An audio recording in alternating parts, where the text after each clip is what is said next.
Hello, everyone. I hope everybody is doing okay tonight. Welcome to Meet Your Fellow Creators episode. Our guest tonight, Kohl Outdoors, and now let's just welcome him to the studio. Thank you. Hello. How you doing? Pretty good. How you doing today, Fishy? Yeah, I'm fine. So we're gonna have some good show tonight, don't we? Oh, yeah, that's gonna be absolutely awesome. You guys are gonna learn a lot about me. A lot of stuff you guys don't know, I think. All right. I mean, I know you're running your own show. You're famous for your morning show, but and I guess a lot of people know a lot of stuff about you. But we'll try to dig something up that you Oh, never that's. you never you never disclosed before. Oh, I'm sure. I'm sure it's not gonna be that hard. And you have a lot of great channels in here, and especially you have serving from my home in here, Precision Angle, and a lot of these great channels to hear every morning for my show. And I want to thank them for coming every single morning. Yep, we have 18 people in the house. If you don't mind, people, just hit that thumbs up. I really appreciate it, and we can go through and see who's in the chat right now. Um, Scotty Hill, aka Catfish Freak, Get Fishing Freak, Full Mouth Fishing, of course, Kohl Outdoors here for some reason, but Bing's Butts and Bing's TV, Grant McIntosh, Fishing with Mittens, Ken's Vlogs, Jeff's Wives Christy, Yakstream TV, Colorado Fisher, BC Outdoors, I'm Hook TV, Musky Hands, Serving from My Home, Precision Angling. Yeah, we have great channels here. So we have Colorado Fishing, Fisher. All right, so we'll have more people to come, I guess, but we already have quite a audience. So, all right. So I guess I usually start my show, asking for your first for the guest first name. But in your case, I guess half of the world knows your first name anyway. My first name is Derek. So I think everybody knows that. So I kind of skip that. Yeah, I know absolutely all these channels in here. They're absolutely all great followers of of my thing. And if you go over and look at Don over here, I'm Hook TV. He catches awesome huge bass, rattle trap fishing. He's doesn't need any introduction. Lacey of Serving from My Home, awesome channel. Ken's Vlogs, who's I've met multiple times, and we have another fishing show coming up. Absolutely great channels in here, great energy, and I can't wait to start this. All right, cool. All right, so as I usually do, I'm not starting with YouTube stuff. That would be pretty much on dessert. So let's start with your personal life, dude, and let's just expose some of the stuff. What was going on with you. Uh, Okay. I mean, you've been fishing forever, as far as I know. I So, started fishing when I was 1 year 18. I was 1 year, was it 1 year 8 months old or so. But I've been fishing for about since I was about 18 months old. Caught my first 14-inch bass when I was 18 months old. 18 months old. So how big that bass was? Yeah, I was a little tiny guy. Fish was almost as big as I was. Well, then you were tiny. Yeah, it was about. Yeah, it was pretty tiny at that time, and that's really what kicked off my fishing career. I mean, catching that first bass and then absolutely started killing it when I was 4 or 5 years old on the black and white original floating Rapalas, making it move and popping up to the top and making the bass strike it, and nothing takes your breath away rather than having a 4 or 5 pound bass come up and smash a top water, especially when you're that young.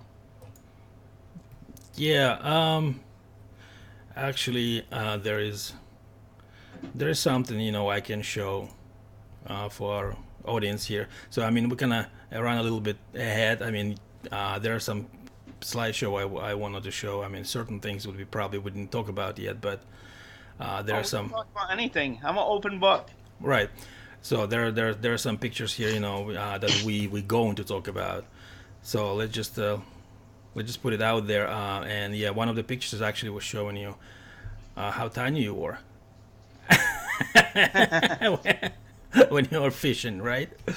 Oh yeah, and so awesome catching that little fish.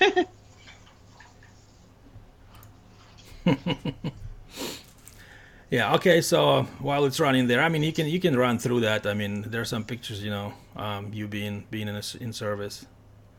Yeah, we had some service pictures in there, and some other pictures I've sent you. There was some actual pictures from Iraq. And I was in Iraq, and actually, I have some funny fishing stories from Iraq. Oh, really? Yeah, we'll get into those as we move up through the timeline a little bit. Yeah. Okay. And And then I look, believe I sent you some pictures of after the service too. the thing is, I don't know if you saw my email. The picture in the GIF format just didn't render complete. I mean, I couldn't. I downloaded them and they were showing nothing.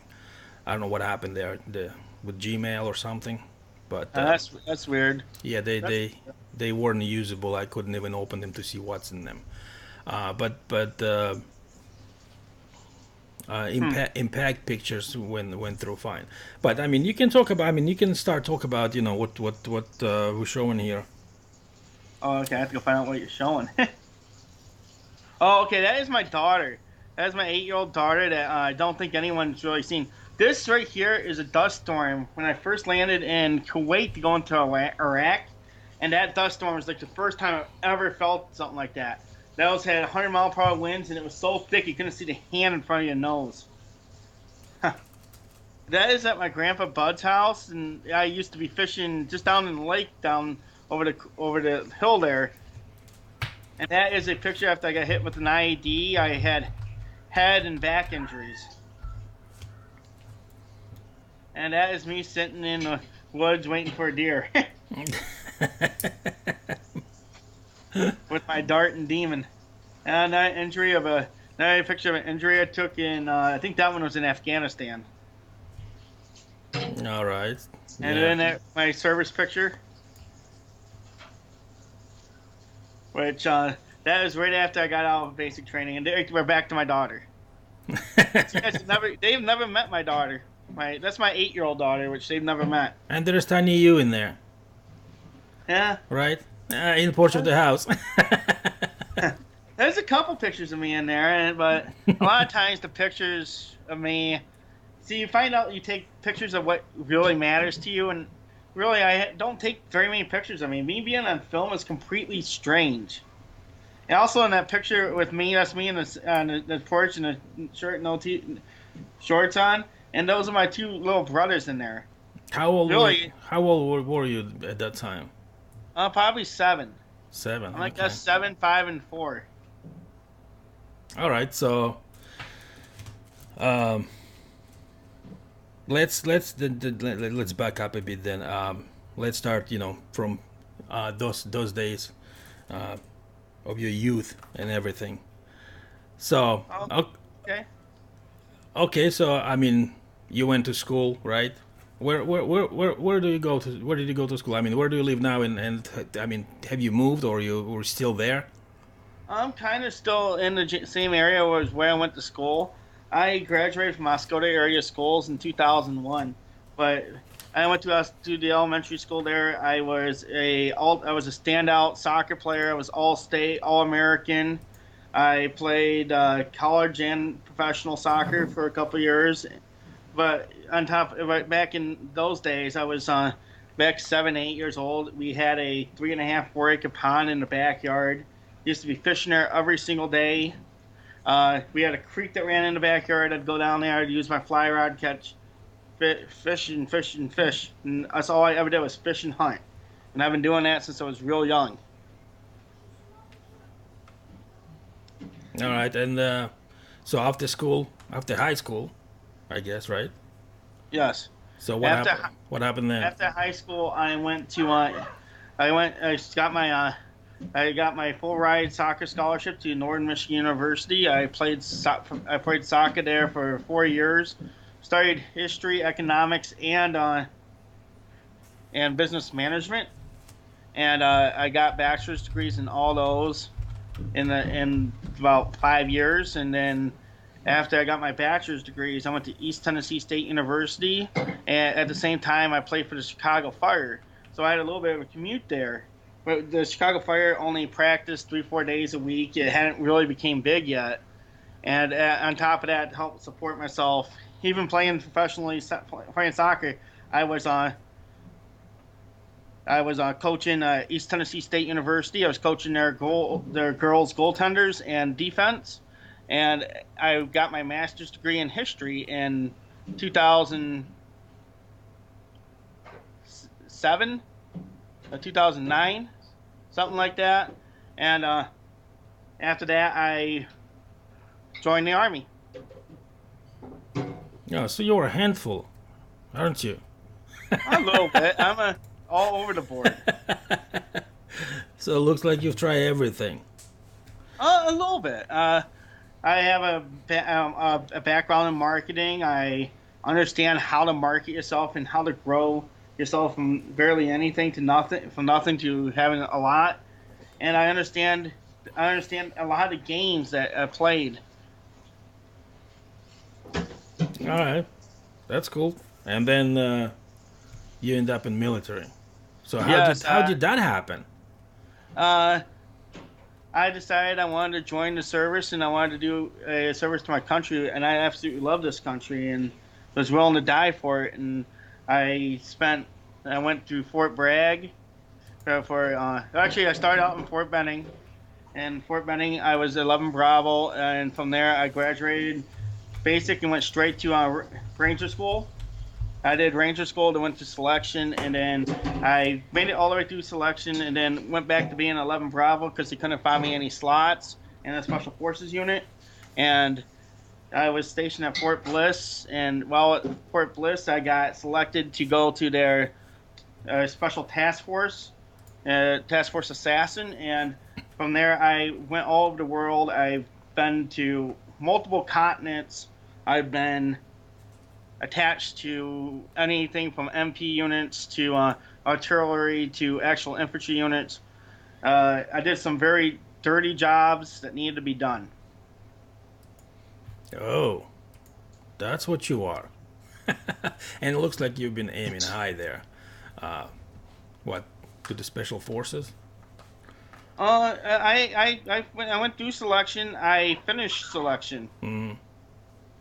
And see, before I got injured, I used to weigh 165 pounds, and you gotta remember, I broke my neck and back. I was on a walker back in 2010. I got off the walker in 2011. No, it wasn't that long ago. No, I still had neck and back injuries, which I don't think a lot of people realize, and I'm constantly on pain medication, and I have a hard time even walking some days.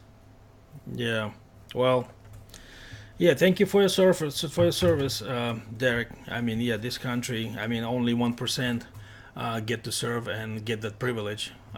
So. And from that 1%, I'm the 1% of the 1%. Right. So, yeah, hats off to you. Thank you for your service. But can you elaborate a bit on? So you went through different continents. You've been to Iraq. You've been to Afghanistan, right? From what I heard. Iraq, Afghanistan, some places in Africa, and a couple places in South America. I can't go into very much of the South American or the African stuff I did, but right. I can talk a little bit about Iraq and Afghanistan. All right, that's cool. I mean, yeah. I mean, if you can share that experience and some stories that were happening there, and especially that you said there's some fishing stories there too. Oh, okay. So let's go with that. We'll start with the fishing stories. We'll start with the light stuff, and we'll move into the heavier stuff. Okay. Okay, I was stationed at in the well, I was I was stationed in Liberty in Baghdad, Iraq, and there what I was in charge of. Well, I was there for a couple months, and what I was doing is I was training their Iraqi police on how to do crime scene investigations, how to find fingerprints and DNA for some of our systems, where we could track people down a lot better. And while there, they have a palace, a big palace there. Uh, and what we used to do is they have it stocked with all types of trout and stuff, and we sneak fishing poles down there and go fishing and catch fish. And then there was right along there, you have the CIA headquarters here, which I was in quite often. And next to the CIA headquarters, there was a little river that ran past it, and we'd spend time fishing in there. So Never knew what I was catching, but I was catching fish. Okay, so what kind of fish was there? I don't know. They were big. Ah, it was big. Oh, you just don't know what the name of him. I have no idea. Okay, so then let's see, if you can share any stories, while you've been there. Okay, a lot of times I did a few different routes in Iraq. I spent time in Sadr City, Taji, throughout all parts of Baghdad, and spent time clearing buildings and palaces. Any place the bad guys could be hidden. I was like I was saying, I was a member of what was called Task Force Assassin, and that task force has been shut down, from my knowledge, anyways. And what they used to do is you'd go into a CIA headquarters in the Green Zone, which is it was in Iraq, and you'd get your list, and those were the people you were hunting that day. And a lot of times you'd go out, you'd find those people, you'd eliminate them, and wow. that was my job. Wow. I've been in thousands of firefights. I've been under some tough conditions. I've experienced everything. I've lost friends on the battlefield. I've had to be drugged off the battlefield myself. I've been helicoptered out from injuries. I've been blown up by 3 IEDs. 2 IEDs I got hurt pretty bad in. So I've done it all. I've seen it all. There's not much anyone can say they've done overseas I haven't seen. Oh, jeez. Yeah, that looks like it. Wow. Well, there's this one saying: if they can't kill me over in when I was in Iraq and Afghanistan, there was this one thing. It was one saying that we used to go by: if they can't kill you over there, you must be immortal. Especially in some of the stuff I did. I've had bullets flying past my head. I've taken bullets in my plates in the front.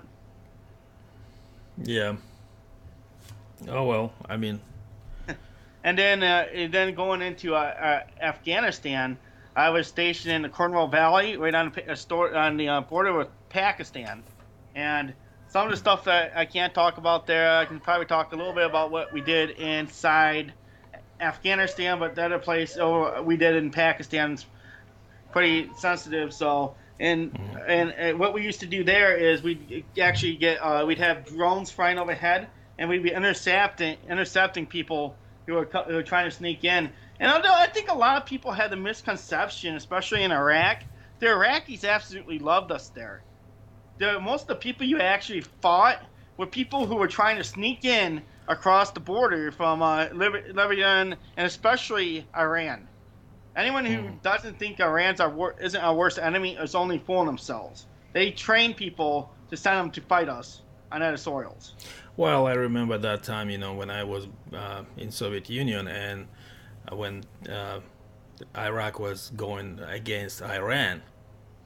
So of course, Saddam Hussein was backed by U.S. and Iran was backed by Soviet Union. Yep. So I mean, it still stands. Even like in recent developments, you see that if there is some kind of conflict with Iran, it's kind of everybody's cautious because there's somebody behind them too. So yeah, and it's still the same. Nothing changed. So yeah, absolutely nothing has changed. And in order for real change to happen in the world, everyone has to want it. Yeah, that's right. But I mean, so it's all politics. I mean, it just power play. People playing and like it's a game, but to them. But people suffer. Oh People yeah, lots suffer of people suffer. a lot. Yep, And that's it was sad. like it was one of my favorite stories in Iraq. There was this little kid who came constantly. Every single day we ran soccer for the kids, and they'd come out and they'd play with us, and we'd be out there teaching the kids how to play soccer over in Iraq. And this one kid, and I'm not going to use names right here, but he'd come consistently, and one day he just stopped coming. And we went over to his parents' house to ask what was going on. And what happened is he had been killed by an IED the day before. Yeah, that's the worst. I mean, it just innocent people fall prey to all this politics. Hey, Fishy Angler, you might want to try not to use that word "war" because that's one of those words that YouTube filters out. As Well, they horrible can as that is. filter out, but truth is the truth. So you can Yeah, get away. You can mask it with different words. yeah, I know. It's So anyone who's ever been overseas or should really knows what I'm talking about. Some of the best memories you have over there is of the people you meet. right. Yeah, I mean the stories are different. I mean, I haven't been. I've been I've been there when I would have been on the opposite side, but I was a little bit too young by then. It's like end of '70s, beginning of '80s, when there was the Afghanistan. The first one was there, Okay. so not this one, but in '70s, end of Yeah. '70s. So yeah, but I had some friends that were coming back, and the older guys, few years older, and yeah, they've been telling all kinds of stories, and it's like it was like uh, completely, like they say, you can't win these wars, all these guerrilla wars. I mean, you can't just win them. I mean, that's why we're coming in and out several times, but it's still there, because Yeah. you can't separate people, good people, See that? bad people, because they're all mixed and they can be identified easily. So I'm Hook TV says I should buy a book. I should write a book. well, why not? All right, I'm let a me real see. good writer.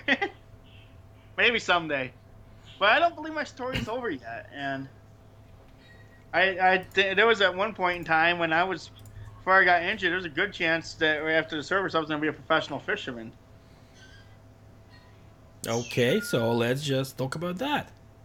Uh, okay, I So how did that on, come to you, and how did you actually envision to become professional fisherman?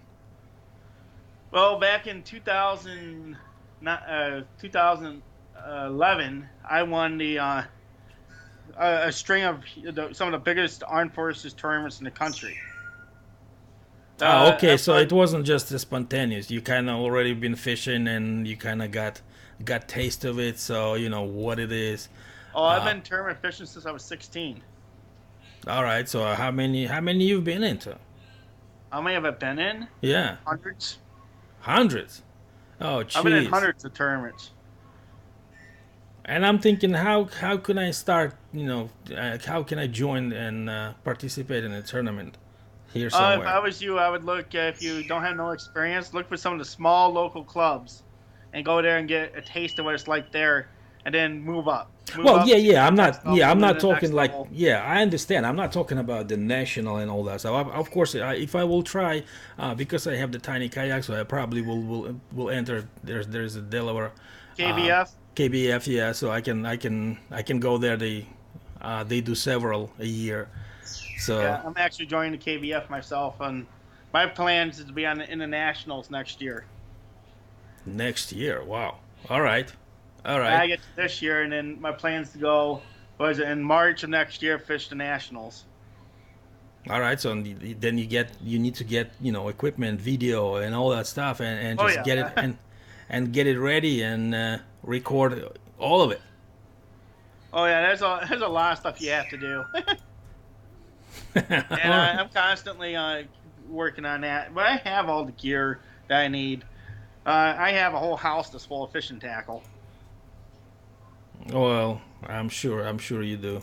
You've been fishing for that long. I mean, I start fishing again this past fall, so it's kind of tough for me to scramble, and get everything. So I'm just getting little by little, tackle here, reel there. Yeah. My suggestion is to buy the absolute best stuff you can, and even if it's only one or two rods and reels, because by buying the very best you can, at least you know you're gonna have good equipment. Especially if you're tournament fishing. Yeah, I remember there's only as good as the line that you have on your pole and the hook, and Right. the rods is what can affect your casting, and the reels affect what you can do with the fish. So. Well, yeah. I mean, I got a few, so I got some cheap ones, but then I got some mid range. Of course, I didn't go into the crazy ones, for $200 and $300, but maybe eventually, But I needed something to kind of start fishing. So Yeah. again, and then probably I will move up, as I get, as I have things to fish with. Then it's like would be it's like, okay, that's the uh, nice to have kind of thing. So maybe I'll save some money and get one. Yeah, also remember that tournaments are usually won in the first couple hours of the tournament. That morning bite is the most important thing when you're fishing tournaments, and always try to find somewhere on the east side of a lake to start. Yeah, I remember because of the sun, how the sun's rising, it extends the shadow over the lake, and it will extend your morning bite by a lot. Right, right. I mean, yeah, yeah. First you go and fish the one that will get sunny first, and then go into the shadows as the sun comes up. Yeah, and what you're gonna be looking for right when this tournament starts is you're looking to catch your first five fish and start looking for kickers. Mm. Oh well, yeah. I mean, I guess that comes with experience. So I would have to try. Oh yeah, and the kayak's a whole beast. Remember with the kayak, you're only gonna be able to move 3-4 miles. So Right. So I mean, we saw that on those pictures. The kayak that your future kayak thing that you in that slideshow there. oh yeah, definitely. I'm looking at my first tournament being May 3rd off a kayak. So what kayak do you have? What kind? I have a Northwestern. Northwestern. Uh, Northwest something. It's a 13-foot one. It's plenty wide. It's very stable. I'm looking at upgrading probably this next year to a old town Predator. So working on upgrading, but right now I'm gonna use a old Northwestern, which is plenty good for what I'm doing up here in Michigan. So Hmm. All right. Yeah. I mean, as you can see, I have that cheap kayak there from Walmart. yeah. But yeah, I've been looking at the Hobby 2019. Oh, that's a sweet, Oh, sweet ride. yeah, that's a That sweet ride, but you're gonna putting what $3,600 out just for the kayak before you even start modifying it.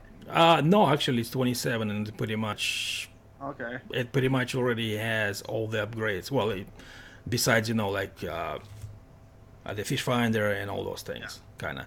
But Well, the it's fish finder is going to be a couple $100, and then yeah. on top of that, anything that you're going to put on, any extras that you're going to put on to your rails.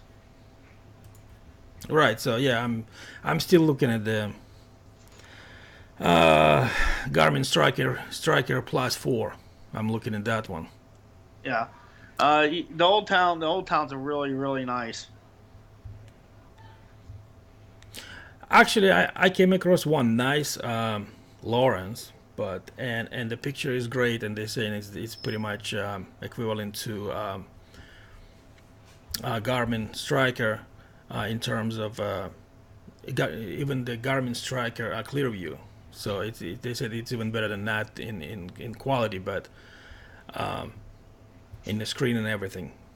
But yeah, I mean that one to install it because I still want to install not through the hole, not to make the holes in the kayak, but inside the hole. Yeah. So That's one of the best places you can a lot of those more expensive kayaks are going to have already inserts in them where you can put those in. Right, I saw that. I mean, that hobby there, the hobby is so great. It's not that you put it in there. It has inserts and everything. It's actually retractable. So as soon as you get into the shallow places, you just can retract it, and so you wouldn't damage it. So I mean, yeah, that's why, I mean, those little details. But I mean, that's what's great about it. I mean, people actually they were thinking about it, how to do it, more comfortable and practical. One thing which I recommend when you're looking at a kayak, make sure you can adjust the seat higher, where you're not always having to sit on the bow of the boat. Try to get it to where you can get up, and make sure it's comfortable to stand in. Right. If you cannot use an expensive kayak before buying it, do not buy it. Right. Make sure that you can get up there and see how far you can put your weight on one side to the other without the feeling that it's going to flip. Being stable is one of the most important things.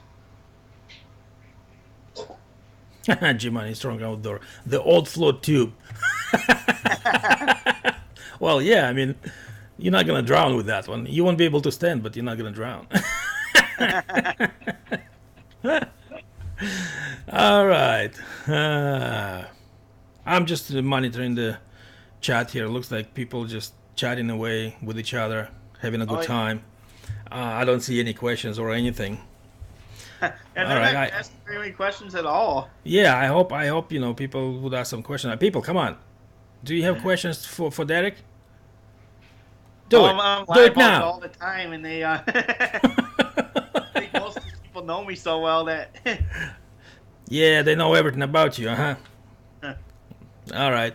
So, Derek, you said you're gonna go to the tournaments and you're gonna be recording everything. So I'm just curious. So what is your the camera setup? Well, it's my camera setup. I haven't even thought of that yet. Oh, I'll probably go with the GoPro behind me and a GoPro in the front. Uh-huh. Someone from two different angles with a one on the chest. Okay. And then from there you'd have 3 different videos and the most. How was it meeting Ken's vlogs? It was awesome. Yeah, I saw that video. So you guys went to that store, bought few things. I thought you guys gonna go fishing together. Oh, we did. We did some ice fishing together. Why wasn't it in the video? We did that during the tournament. I had him and Cycle Ghost Trackers with me. Oh, but that tournament. But I mean, I'm talking about the video that when Ken actually drove all the way to you. Well, he was on his way to his cabin. Okay. I just happened to be going to that store, so we just did something real quick. Okay. Because I thought he was actually coming to fish with you. Well, we're talking about doing some steelhead and salmon fishing in the next couple, and I think this next week. When am I going to go to Delaware to figure with Yuri and I? What do you mean by figure? How much wood could Titanic chop? Figure equals fish. So what? Okay. So Jack Fishing asking question. I don't understand what that means. Which one? I gotta find it. You said call GQ Cover Magazine Ken's Vlogs or Fishy Angler. What? What's that one at? Exactly. I don't understand what that. I don't understand what they mean. Me neither. that makes 2 of us. Serious question. What do you think of the Insta360 cam? What's that?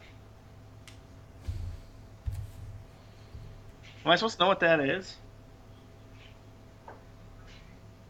Which one? Where do you see that question? That's Foulmouth Fish. Foulmouth Fish. How much? Question. What do you think of the Insta360 Cam X Cam? I do not know what that is. Do you know what that is, Fishy? Okay. Serious question. What do you think about the Insta3? Yes, he's talking about the Insta360 X Cam. Well, this is the cam that I'm using. Oh, I like this cam. So full mouth fishing. I mean, I don't know if you've seen my videos. That's the camera I'm using. It's Insta360 One X. Okay. So I'll yes, have to it check it is out. 360. I mean, the good thing about this camera, like with all the action cameras, it's point and shoot, while 360 camera shoot now, point later. So if you guys seen my last video when I was fishing crappie in part one, when I was actually moving on my kayak and my pole was sitting on a pole holder, and Yeah. my mina was dingling right, just barely touching the surface of the water, and the crappie just came and took it, right? It just jumped out and got it. That So reminds me of a funny story. yeah, so with the regular camera, I would never get that shot, but because it was 360, I can just turn and twist and get that view. Yeah, that's absolutely awesome. If I had to pick three baits to fish a bass tournament, what would I choose? Okay, the first thing I'm gonna choose is a KVD, uh, sexy dog, uh, the large one they make, which is the size I think 6. And my second one would be is a drop shot with with a leech, uh, with a Northwood leech on it. And my third bait would be a number 9 original floating Rapala. Hmm. Okay. Yeah, half of that I don't even heard. I haven't Well, heard that. I could only choose 3 lures. Yeah. All right. And I picked So my last one's my confident bait, where if nothing else is working for me, I know I can catch a fish on that.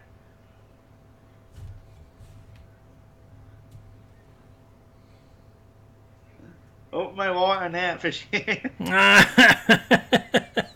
yeah, the only thing full mouth fishing with the 360, it's 5.7K resolution, so the files are huge. In terms of Yeah. processing, you have to have a really powerful computer. I mean, I've been doing AVCHD editing before even I start this fishing channel, and I had old computer, and it would take me like 5 minutes video. It will take me 50 minutes to render, so it was unacceptable. So then I build my own rig right now. So it is 6 core. It's tons of RAM. It's water cooled, and so I'm jogging along right now. It's pretty much when I do the rendering of that old footage from AVCHD from my Sony camcorder.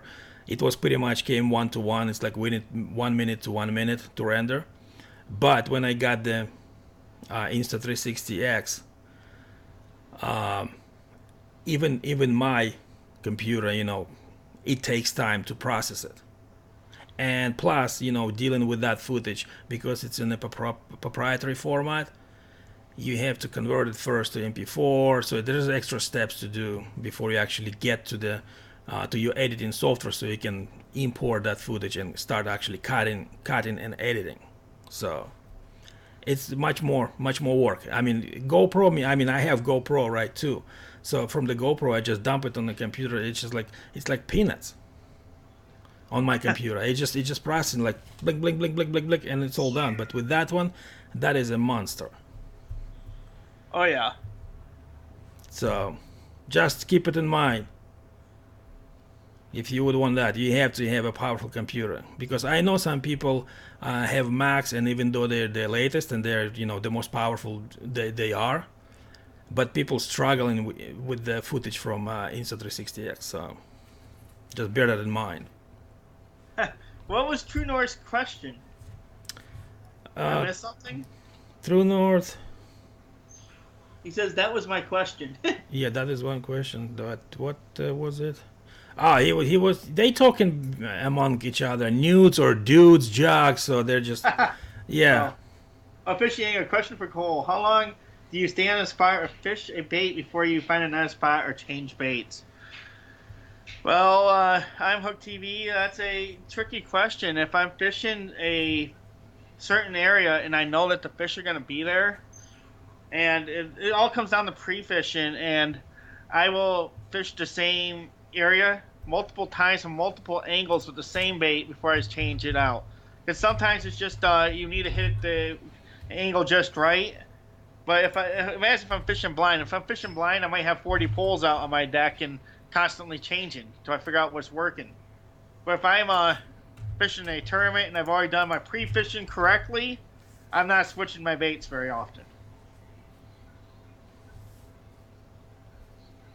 Yeah, yeah, I don't know. I usually try to get different things. I tried one bait, another bait in one place because you never know. I mean, you can move and start changing. So, but you may never hit, what fish wants. So, I'm just trying to do in one place, kind of changing, switching baits, just to go through them and see. Okay, just to make sure that there's nothing there.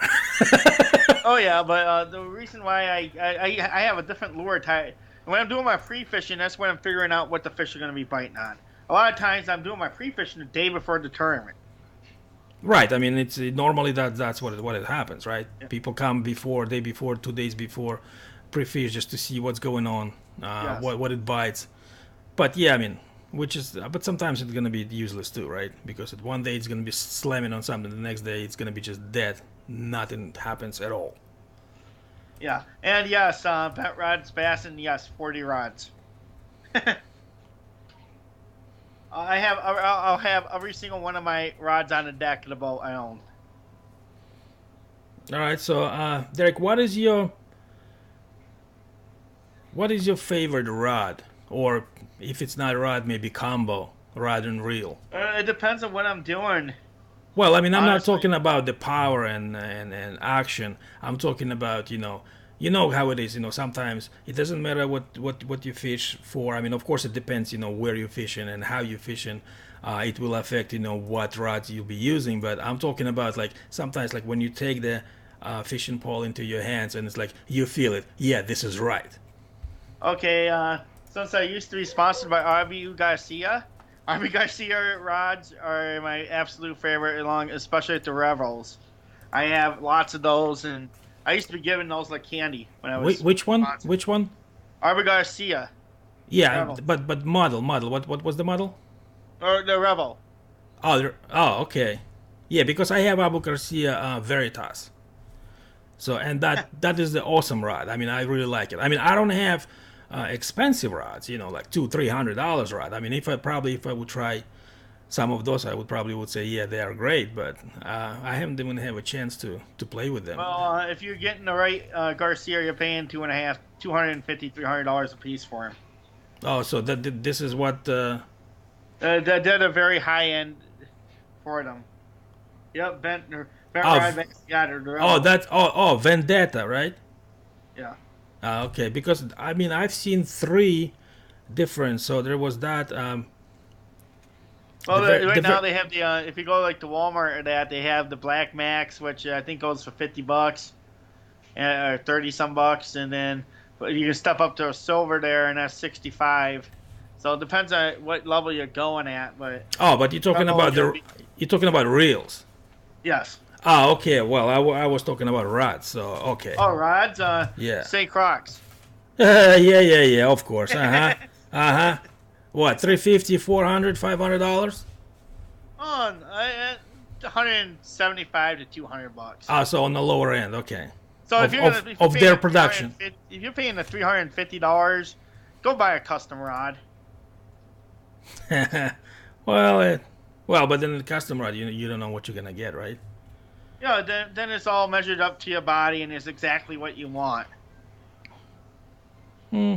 And Falcon rods are good too, bent rod bass. And I agree with you. The Falcon rod makes really good rods. Which one that was? Oh, the Falcon rods, they make really good rods too. Ah, okay.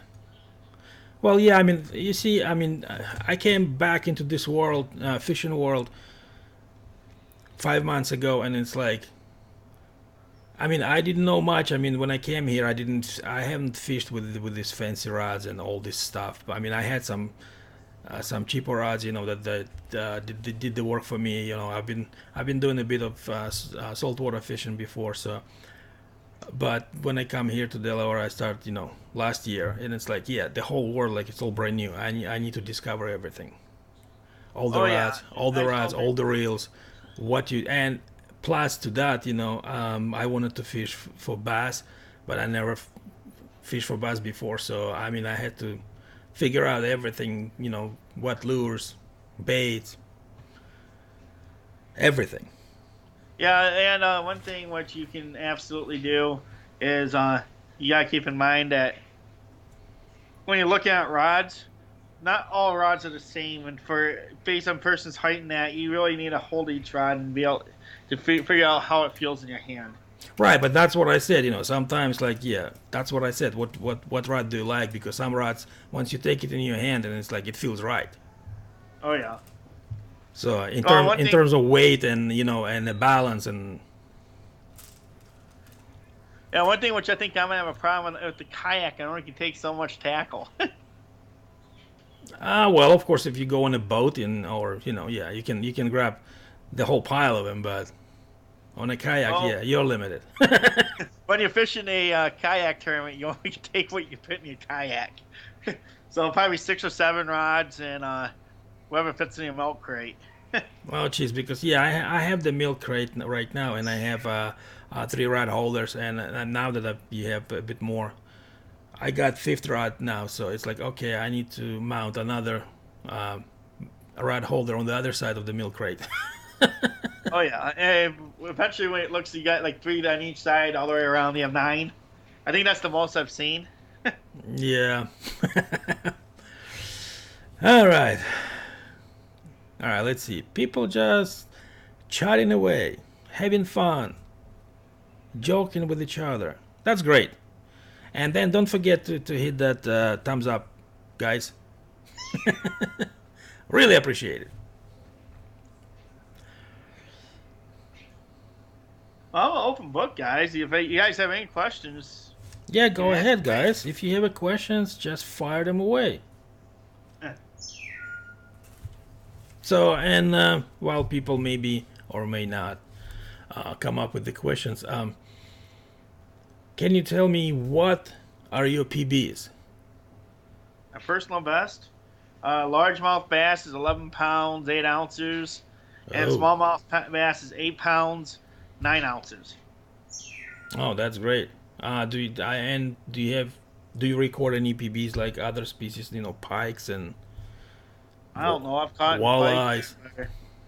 I don't know, 20 some pounds for a walleye. Whoa. I don't know for a pike. My biggest pike was 49.5 inches. So 18, 20 pounds for a pike.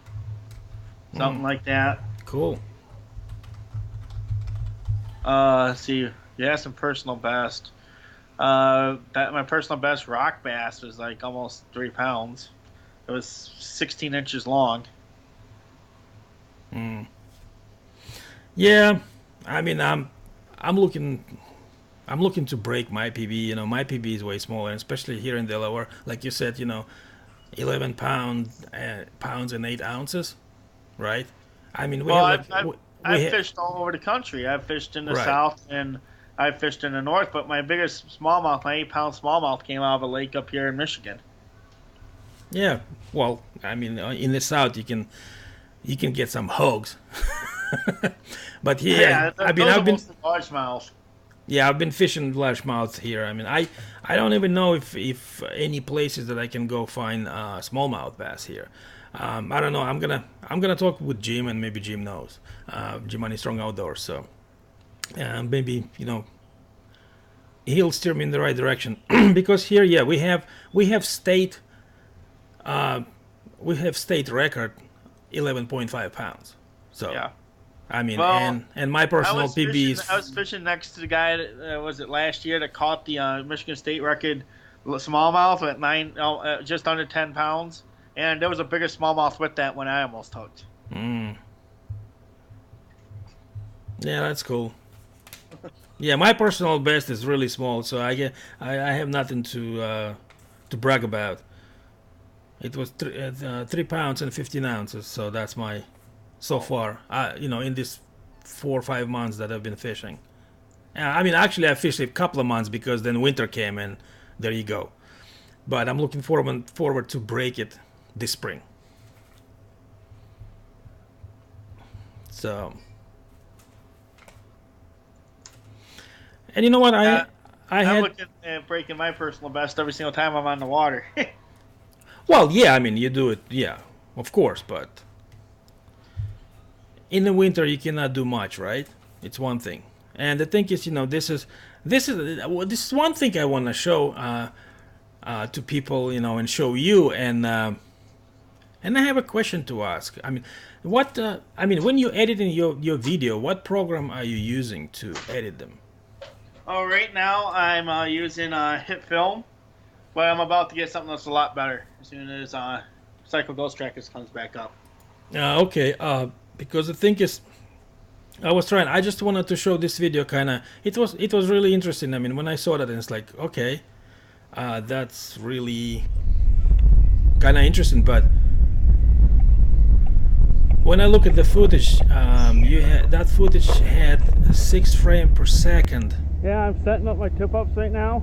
So I'm going to set you guys down on the ice and you guys can watch me do this. And we're going to watch the flags. See, I'm using sucker minnows. And the way I use sucker minnows and the way I do it, I'm right behind the dorsal fin. I mean, it was like a Lego movie. I don't know how, what happened to that footage? 6 frames per second. Oh, this right here, there's a lot of editing that went through into this.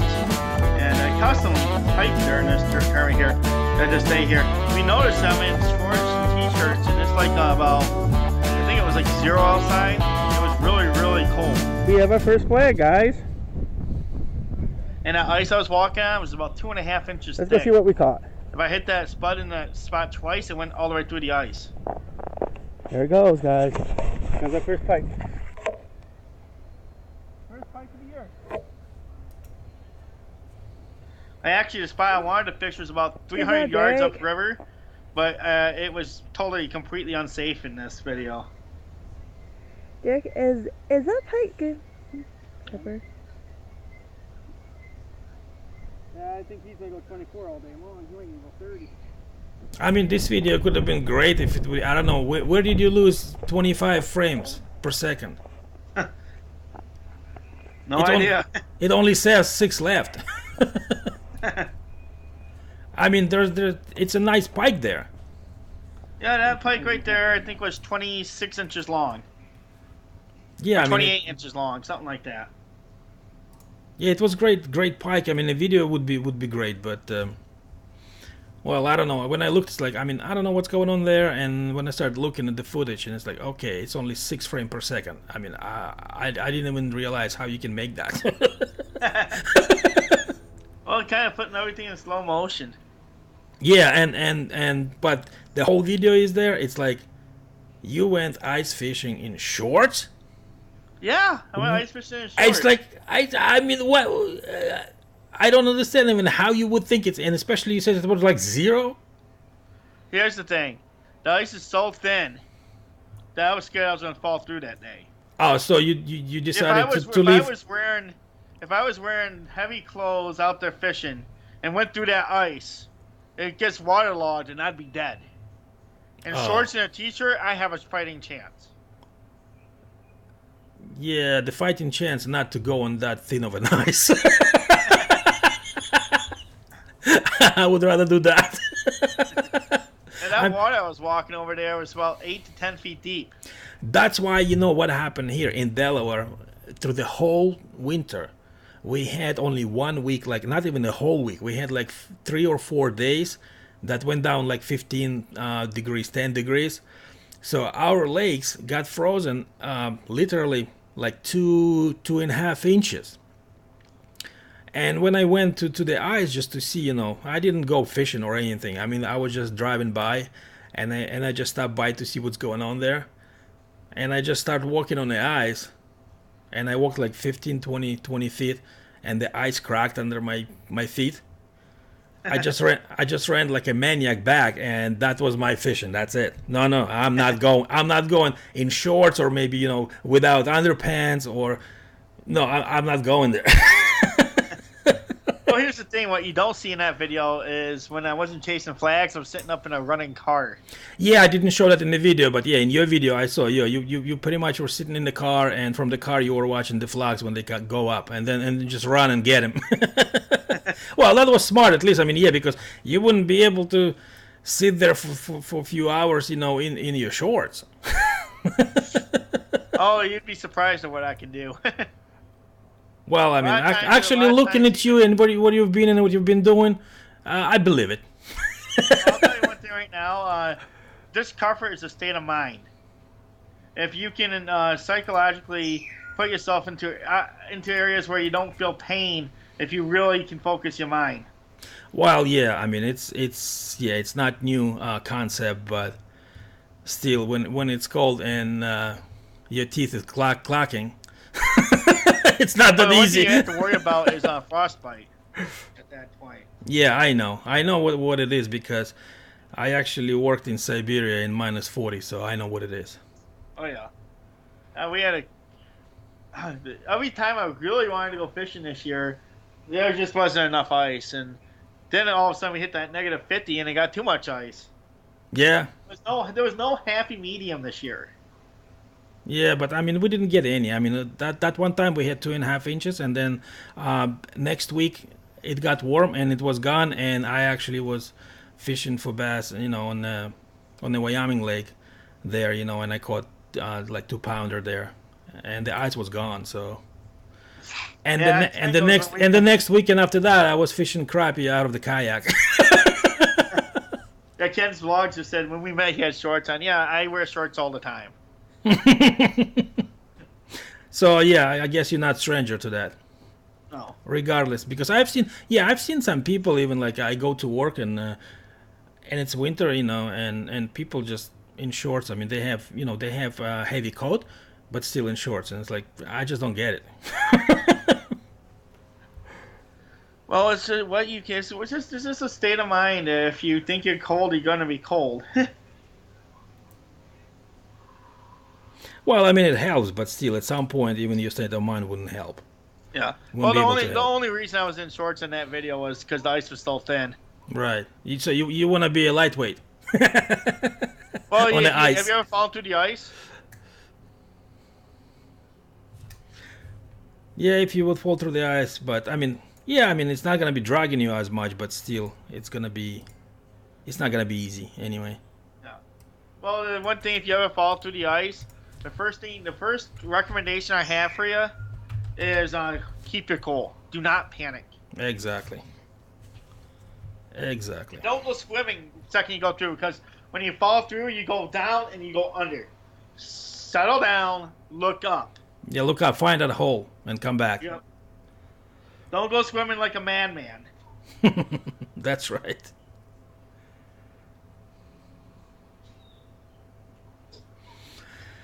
All right. So, any other interesting stories that you have? I mean, maybe fishing on your tournaments, some funny ones. Oh, I think the funniest thing that's ever happened to me in a tournament. I was fishing and I was casting up and over a log pile, and I got hooked into a big bass on the other side of that log pile. Oh, now you have to pull him over. No, I actually pulled up the boat and put my power poles down, climbed out onto the log pile, and as I was walking out to go get the fish, I stepped on one of those slippery logs and fell right in between the logs down into the water. Pulled my rod, broke my rod into 3 pieces. Oh boy! But I still caught that 5-pound bass. Well, at least you got him, yeah. Well, the worst thing is I ended up calling that fish right at the end of the tournament, so I didn't even need it. Also, that was in addition to your catch, right? Yeah. Tournament catch. Well, it was down in Texas. I was hot. What can I say? I wanted to take a swim. Oh yeah, if it's hot, yeah. Because I mean, Did you see those guys in Australia? I mean, it's just I'm watching their videos, like they fishing in those rivers or whatever channels that they have there. They would be standing on the shore and throwing the bait right into water there and fishing, and then you see 5 minutes later they're already walking there and taking a bath and throwing their lures right where they're bathing. That's cool. It's hot there too, so I guess. All right, that was a good one, Derek. Thank you for coming. Thank you for coming to my show. I mean, it was a great interview. Yeah, anytime, man. Anytime you need anything, don't hesitate to ask. A lot of personal information came out that I didn't know about you, and I don't know other people. Other people maybe knew a bit more than I do because some of them go to your morning show. I not always cannot jump on the morning show because I'm 9 to 5 guy, so and sometimes just you have to work. Yeah. Sometimes. But yeah, I mean that was great information. It's kind of when this happens, you get to know people more on a personal level, and kind of it brings together. So it's really cool. And yeah, we've been already for an hour, so great. Well, thank you for coming. Okay, we have one last question. Grant wants to know about the morning show. Tomorrow morning we're gonna have the catfish show like we have every single Wednesday, and right now I'm in the works of putting together a Tuesday show at 1 p.m. Eastern time for bass. Oh, you have the whole plans there. So I guess Grant was asking about morning show in general. So because and I know why he's asking, because he's your partner in crime. Oh yeah, he's my partner in crime. Without him, the show would be pretty boring. It'd just be me. So not him? Yeah, I'm pretty boring. Grant makes it worth everything. He works so hard for that morning show. It's not even funny. I don't know how he does it, and because he'll be up to 4:30 in the morning, and then get up and be on my show at 10. No idea how he does it. Well, it's a talent. Yeah. Yeah. In my show, I'm exercising the thought that now that spring and summer are coming, because this show was every week, every Tuesday, pretty much. So, but with the spring coming and summer coming, with the vacations and the family activities and stuff, so it's gonna be a little bit tough to do every week. So let's call it, I'm going into the summer mode. So it's gonna be show probably once a month, and it's gonna be monthly, but it's gonna be kind of ad hoc thing. So I just wanted to let you know, guys, and I appreciate if you hit that thumbs up if you didn't do it yet. I really appreciate that. And I guess on this we're gonna end our show on this note. But there still will be next show next Tuesday, and probably after that I'm gonna go into the monthly shows. So I mean, I'll try to keep them on Tuesdays as well, even monthly one. It probably, I'm gonna see if it's gonna be like first Tuesday of the month, or but if not, it's gonna be just a Tuesday maybe, or maybe depending on guest availability and all that stuff. So we may change a bit. Okay, Ben Radbassing. I see that. I see you. I'll keep that in mind. All right, guys. So that was a great interview. I mean, lots of personal information. Yeah, as I said, I got to know a lot more about you. I didn't realize that you went through all these tournaments and you've been all over the world. And I mean, I've heard a bit that you've been in military and you traveled. in places, but I didn't realize that you've been pretty much everywhere, on every continent. So that's cool. That's cool. So thank you very much for coming. Thank you very much for your service to this country. And thank you guys for stopping by and watching us. It means a lot. I mean, this show pretty much ends with you. You know, if you're here, it's happening. If you're not here, accordingly, that will be the end of it. So thank you very much for giving us your time. And I'll see you next Tuesday. And as of right now, I'm not gonna tell you who my guest is. So you'll find out. And I want to thank you for having me today, Fishy Angler. I hope that I can help you out. If anything you need help with, just let me know. Oh, sure. Yeah. I mean, I may have some questions because, I mean, I'm pretty much kind of reborn fisherman, so I would need to learn how to walk in fishing. You gotta be able to crawl before you can walk. Well, I'm crawling right now because I had 5 months for that. All right, guys. So thank you very much for coming, and I'll see you next Tuesday. And in the beginning of next week, you would know who my guest is. All right, guys. Good night, everybody. Good night, everybody.